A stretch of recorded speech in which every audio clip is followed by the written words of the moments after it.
Harry Potter said right into Ron's soul, "You know what we are, baby. We are wizards. We are finally what we were always going to become. We are wizards, and the world better get ready, because I have just begun." My name's Brad Neely. The best thing to say first is that it wasn't a movie I made. Before I knew it, people were calling it a movie, and why not go along with that? All right, I made a movie. But I didn't. I made an audio track.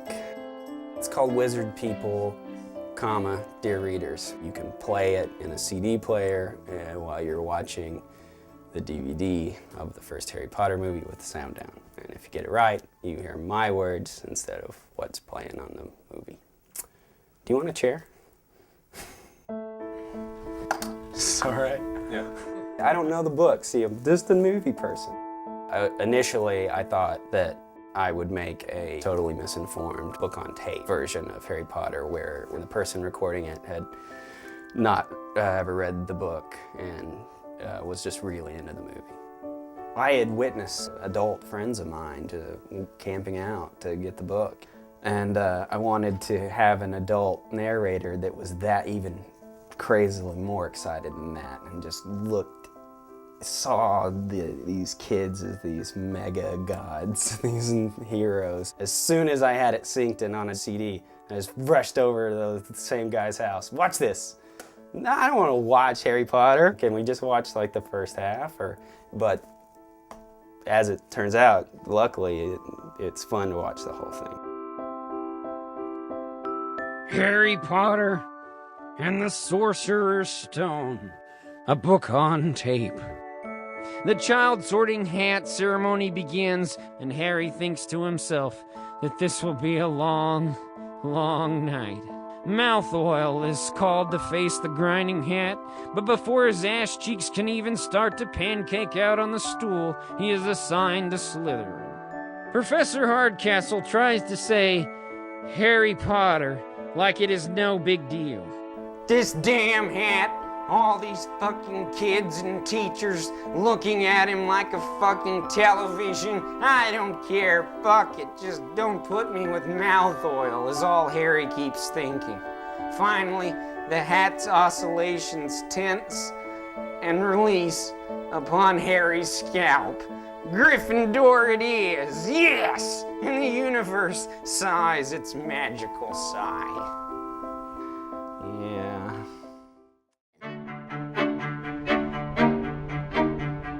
Come on in, Harry. You're in a spot, boy. Serious charge against you. What charge? Vandalism. Willful and malicious destruction of property. Then the story takes a weird turn. Sit down, boy. I got a call. We really like your Wizard People stuff. Do you want to have us show this at this film festival? And it started to generate more interest from different festivals. Hey, we heard about your thing. Can we play it at the... Sure, I guess. Here's the CDs. I just send them CDs and they would rent the movie or whatever. Pretty soon I'm getting a lot of emails from people who are just really liking it. Man, you should do it on the East Coast. You should come up and do it live in New York and Boston and Baltimore and DC. So that's great, you know? But I was really initially scared that possibly it was illegal. You know, like, can you really do that? They assured me that it would be fine or we would deal with it if something came up.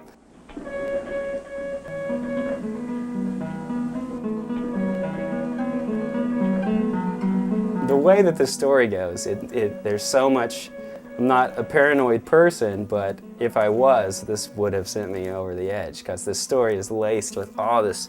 It makes you think that corporations have these sleeper agents. They're these guys in like trench coats and hats, and they work for Warner Brothers. They're just looking for people who are fucking with their property, you know. And there's one of these sleeper agents who woke up one day and he's smoking this cigarette and taking his the Warner Brothers diary out and making his log, and he's flipping through the weekly paper, and there's Brad Neely's interview talking about how they fucking tore open some Warner Brothers property, and this guy like, fuck that, and he gets the phone, he's like, give me headquarters. Transmit the alarm to the police? We'll pick him up. So pretty soon, Warner Brothers found out that this theater was going to do this unholy thing with their product. And they called them up and said, if you do this, then you can never show another Warner Brothers movie. I've been waiting for this move the whole time, and here it comes. And it's like, you can feel it coming in the waves.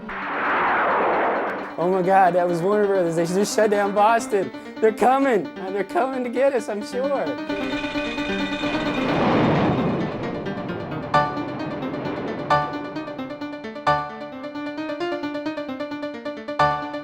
I'm afraid only like 3 or 4 14-year-olds are going to show up to enjoy this anyway. Like, what, is it really worth it, you know? I can just have the beer and not do it.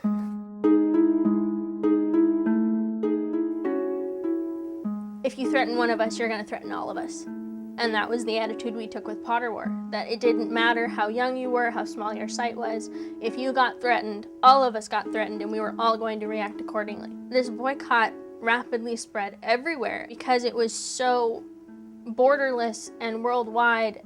Our numbers just grew rapidly to the point where at one point we had 15,000 people sign our petition. Finally, it really made Warner Brothers notice that we were serious, and hitting them in the wallet really worked. I mean, think about it for a moment. Here's a young girl who, at the age of 14 and 15, begins to become part of a conversation publicly to challenge the studio's rights to assert their control over intellectual property. She goes on national television and debates the value of fan participation. And through this process, she gets Warner Brothers to rethink their position on intellectual property. They pull back, they reassess what they're doing, they begin to publicly acknowledge they've made mistakes, and they begin to change how they relate to the fan community. I forget where we are. Oh, hold on. The film festival played the show, and people really liked it. Turns out that there were a lot of people there. I'm shaking their hands and looking around waiting for those trench coat guys to show up and get me. And then this guy comes out who's part of the film festival. He's like, they have a name. They have a name. They know you. Harry. What? They know my name? And they're like, no, but they have it wrong. They think your name is Healy. So it's like, okay, that's cool. They had got the call, of course, because that dude smoking the cigarette, making his logs, had called the New York branch, Sleeper Cells, Warner Brothers agents, and said, you've got to shut this fucking shit down right now. New York gets shut down. They're like, there's an after party. You want to just secretly do it at the party? I'm like, no fucking way. There's going to be agents all over that place. You know, I was just afraid that I couldn't even say Harry Potter in a restaurant without getting in trouble after that. If we want to describe a single moment that changes the way Hollywood thinks about its fans, it's the moment when Warner Brothers says, let's rethink this thing. Let's reimagine what the relation is between Harry Potter fans and the Harry Potter franchise. If movies have taught us anything, when the man comes down on you, you got to get everybody together and do the one thing that the man is mad about. And if you do a lot of it, and the man's like, it's actually pretty cool. The man ends up liking it, and then everything's fine. So everybody, every Harry Potter fan should record a commentary for Harry Potter 2, which would be really easy, because that movie is really good.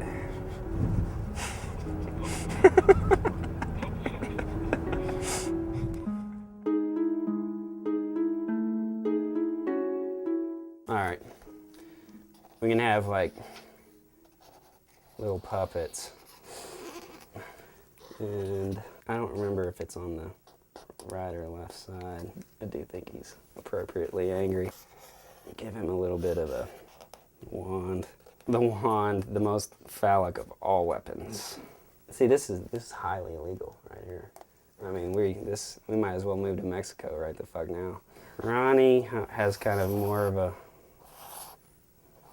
butt haircut. We're just gonna, I forget really what Ronnie looks like, so he's always eating.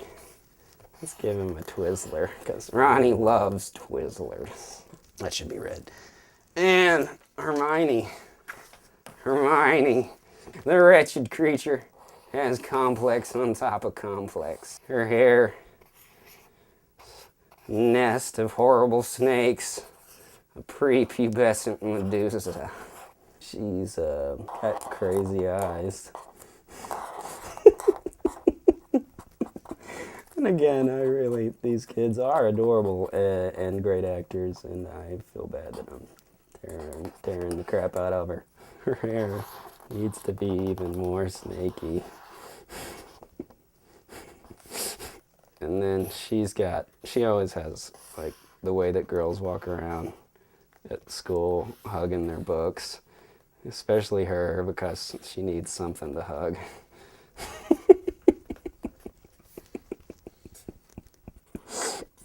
It's like Christmas vacation is starting, and Ron and Harry are playing chess. They're testing their strategical wits. Harry is the superior to Ron in most fields, but Ron is the champion of chess, and he could beat almost any god, including Harry. Harmony makes her way through the mostly empty cafeteria and sits down with our heroes, who are testing their strategical wits with a thunderous game of chess. Harmony feels small in their presence, so she decides to split hairs with the bear. Say, Ron, you look tired. Have you ever been tested for diseases? Ron replies, at least I'm not a hideous fucker. She says, are you going home for Christmas? I'm going home. My family's got money. He's like, no, we're gonna stay here and find out who Nick Flannel is and rule the fucking school. So go on home and open your presents. I hope you get a new pillow to cry into.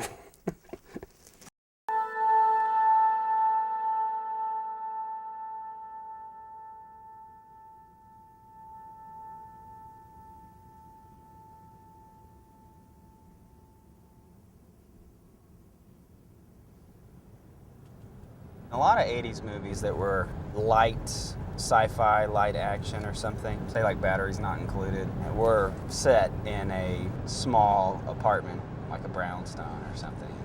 All these interesting people had their little cubbies, and, everybody had their little rooms and their specialities. It's a ragtag group of weirdos, but they come together to make a difference.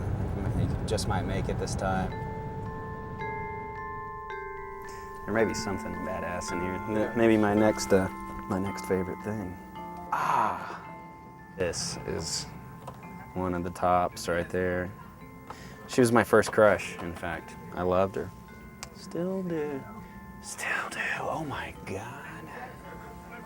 This. What is unidentified flying oddball. Combine this. Oh my God. Look at the face on that. The spaceman is a robot, a human-like robot called Hermes, and accidentally travels so fast. He's so fast, he goes in the past. They think he's a monster, and Mordred gets real mad at him. If you make a copy of this, or you fuck with the copyright of this, you may have to go to prison for 5 years, and/or $250,000 fine for unidentified flying oddball. Like, if I wanted to, even show this to my friends and then have a mic and just say, look how cool this is. This movie is the best. I could go to jail and get fucked and have to pay for it like I wanted it. I'll do that for as long as it takes to understand that I was so guilty. I was so guilty for talking over that movie. I'm so sorry. I'm so sorry. There's a policeman right there looking for Healy.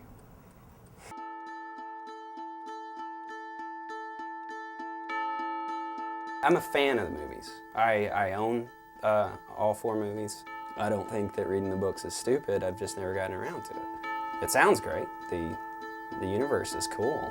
The reason why it worked for me is you take this messianic prophecy. You got this kid, he shows up, man, he's gonna be the biggest of all badasses. He's gonna rule the school. For one, when he was a baby, the present day biggest of all badasses got fucked by him by just trying to kill him. The baby didn't even do anything, he just was like sitting there goo goo gaga, and blam, the dude dies. The mythos is already in the red in the epic scale. There's this kid who's gonna grow up, and you know what? He's having to live like a little crappy urchin under a stairwell, and he thinks he sucks. If I was a wizard and I kept hearing about this badass kid who couldn't be killed, I'd have to go see what was up. It's like the Old West, you know? It's like he's the fastest gunslinger in the world, and now he's in town, and all the gunslingers probably are just wanting to shoot him every time he goes to Chili's or something. Harry's hanging out in the Chili's trying to eat some cheese sticks, and fucking people pulling their wands on him all the time. Harry Potter flying around with his wand, just looking for some chump ass to stick his head out. I'm so pissed that this world is like it is. No one is nice, and everybody wants money. I've got enough money to not care about money. What the fuck? Look at this pile of gold that just came out of nowhere. Turning point in the movie for me is when Harry Potter realizes that he's got money. As soon as he sees that pile of gold, he's like, I can kick back. Okay, it's fine. Everything's fine. Yeah, money changes everything, even for Harry Potter. That's how it has always been, I think. People get excited about some work, some art that's been done, that's out there, that they love or hate even, you know. They just it gets them excited or stirred up, and they want to do something themselves.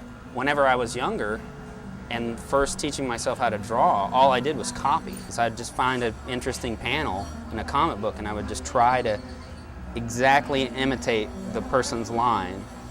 I've always been interested in comic books and single panel type comics and comics that'll be in the newspapers. And I started drawing something called Crease Comics, which is what I called it. It's just a single panel type of cartoon. I'm still getting used to this thing right here. I like to be able to be somewhere and not be reached, but that's all over. That's terribly over now. Through a friend of a friend who maybe passed my number on to somebody who was trying to make some money making a ringtone for cell phones that had an image that went with it or something, or maybe like a video that we could sell. I hated that idea and never wanted to do anything like that, and I never considered myself an animator, but I thought, well, if I could make a little money, I'll see what I can do. So I made this cartoon with some dudes singing a song about George Washington. Washington, Washington, 6'20", fucking killing for fun. He's coming, he's coming, he's coming. Sue me if I go too fast, but the sons of his opponents wish that he was their dad. Got a wig for his wig, got a brain for his heart. He'll kick you apart, he'll kick you apart, ooh. A week or two afterwards, I had it done and sent it to him. And he was like, oh man, that's not that good. He didn't like it. And he wanted me to maybe do something that was more commercial with it. He mentioned like Snoop Dogg and Jessica Simpson instead of George Washington. He'll save children, but not the British children. He'll save children, but not the British children. He'll save children, but not the British children. He had a pocket full of horses, fuck the shit out of bears. It's like my life is so dictated by media, just being an audience member, just so much entertainment, and like everything I have to do or say is so much half-assedly a response to what I've watched and seen. Before you know it, that's just how I describe things, by like, oh man, stop being so Willow on that, or you know. You know, I mean, it's just earlier we were talking like in Transformer talk, you know? Hold on a second, I need to take this. Hello, pharmacy. I did a couple of infomercial type things. They were movies to show would-be pharmacists. Yeah, hi sweetheart. I played a pharmacist that was doing all the wrong things, like talking on the phone to a friend of mine about getting tickets for docking. I'm sorry, it's Aerosmith, you know. It's, Right. I mean, I never met some, you know, Joe Perry is so freaking amazing. There's another one where I'm a handicapped student, like in a wheelchair. Hey, Ellen. I'd given up on trying to do acting. I'd given up on anything having to do with movies or entertainment in this way. I was thinking more of maybe drawing comics again. And then Silver Deluxe came and visited me and said, hey, we want you to make more cartoons. Thanks. My job now is making animations for this website. It's a branch of TBS, who owns Cartoon Network and Adult Swim. And when they approached me, they were like, we like Grease Comics, and have you just make more stuff like that. It is funny that my life now, my job, my opportunities that I have, where I'm going, is a direct result of people liking Wizard People. My favorite moment in Wizard People is when Harry gets so pissed off in the child sorting ceremony. It's become apparent that people are talking about him and people know the story about him, and he's already totally over the fame aspect, and it's getting on his nerves. I think a lot of us have been there where you're all of a sudden, everybody's looking at you and expecting something out of you and stuff. And then a lot of time go back to that moment now, kind of making a lot of cartoons, and you know, a fair amount of people are fans and email me and have questions, and not just requests, but demands. And a lot of the time feel like that exact inner dialogue of Harry Potter sitting on that stool. I think back to Wizard People all the time. You know, I probably will never be able to make something that I like so much. Isn't that funny?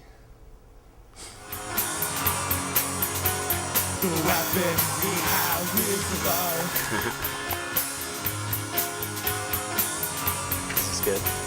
The weapon we have is love.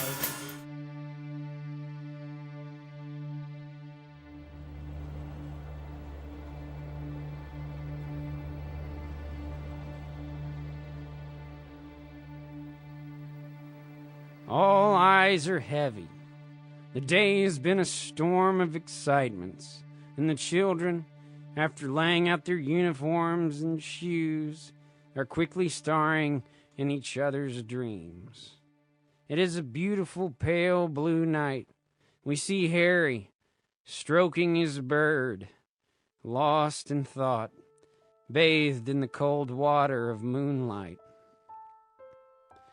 Who am I now, he thinks, as he winks at the night, and it seems to whisper back to him, you are everything.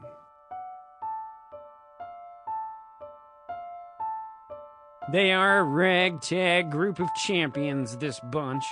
His teammates and he swim through the air, testing out the space of the enormous field of play. He is so ravenous, he can hardly keep from flying over and chomping the fingers off his opponents in a gesture of what's to come. The crowd is destroying its throats, calling Harry's name. Harry feels right with himself. He's down there, a new god who has found a calling. He holds up that snitch and bellows, I am a beautiful animal. I am a destroyer of worlds. I am Harry fucking Potter. And dear readers, at last the world was quiet.